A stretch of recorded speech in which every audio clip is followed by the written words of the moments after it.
त्यावेळेला मी खरं तर स्वतःला भाग्यवान समजेन या गोष्टीमध्ये की मी ठाकरे घराण्यामध्ये जन्माला आलो आणि ही आलेली जेनेटिक गोष्ट आहे ज्याला आपण सेन्स ऑफ ह्युमर ज्याला म्हणतो बरं आणि याच्यासाठी म्हणून विशेष प्रयत्न करावे लागत नाही. मी रोज ज्याला वर्तमानपत्र वाचतो किंवा मी ज्याला त्याची बातमी वाचतो ती बातमी वाचतानाच मला ते दिसायला लागतं किंवा कळायला लागतं किंवा त्याच्यावरचा मला विनोद सुचतो किंवा त्याला तर त्याची अशी प्रोसेस नाही म्हणजे त्याचं काय मी अशी जाणीवपूर्वक आता ह्या बातमी होती आपल्याला काहीतरी केलं असं काही नसतं त्याची येतं.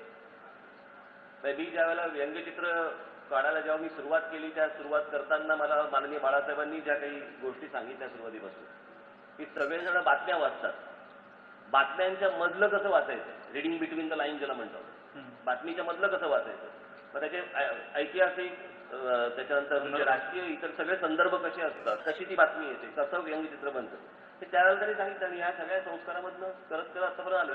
आता बऱ्याच वेळेला होतं असं व्यंगचित्र काढायला मिळत नाही म्हणजे हाताने होत नाही ते तोंडाने करतो शब्दांचं चित्र. दर्जा नको मराठी हा विषय पर्यायी विषय असूच शकत नाही असंही राज यावेळी म्हणाले. मला असं वाटतं पहिलीपासून इंग्रजी शिकवली गेलीच पाहिजे याच्यामध्ये काही वाद नाही पण सर्व शाळांमध्ये पहिलीपासून मराठी ही देखील शिकवलीच गेली पाहिजे. ही इथली भाषा आहे मराठी हा विषय ऑप्शनल होऊ शकत नाही. मराठी पाट्यांविषयी कायदा असूनही पालिका प्रशासन उदासीन असल्याचं मत राज ठाकरे यांनी यावेळी व्यक्त केलं.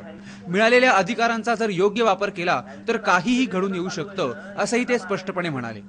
मुंबईमध्ये किंवा महाराष्ट्रामध्ये कुठेही या शहरांमध्ये सर्व दुकानांच्या पाट्या या मराठी असल्या पाहिजे असा कायदा आहे. त्याची अंमलबजावणी कोण करणार? ही कॉर्पोरेशनने करायला पाहिजे.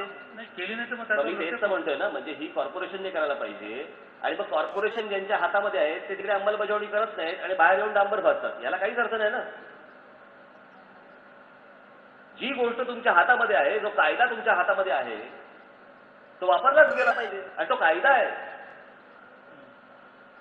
असं नाही की तुम्ही कोणीतरी इलिगली एखादी गोष्ट तुम्ही सांगताय किंवा कायदा तुम्ही कायदा हातामध्ये घेताय वगैरे अशाचा का भाग नाही. ही गोष्ट तिकडेच सांभाळली गेली पाहिजे ना. नाही राज्य सरकार आणि कॉर्पोरेशन यांनी जर मनावरती आणलं तर काय नाही होऊ शकत. एकूणच कालच्या मुलाखतीतून राज ठाकरे आता मराठीच्या मुद्द्याबरोबरच सक्रिय राजकारणाविषयी किती सखोलपणे विचार करतायत हेच लक्षात आलं. स्वाती लोखंडे आणि निलेश खरेसह ब्युरो रिपोर्ट स्टार माझा मुंबई.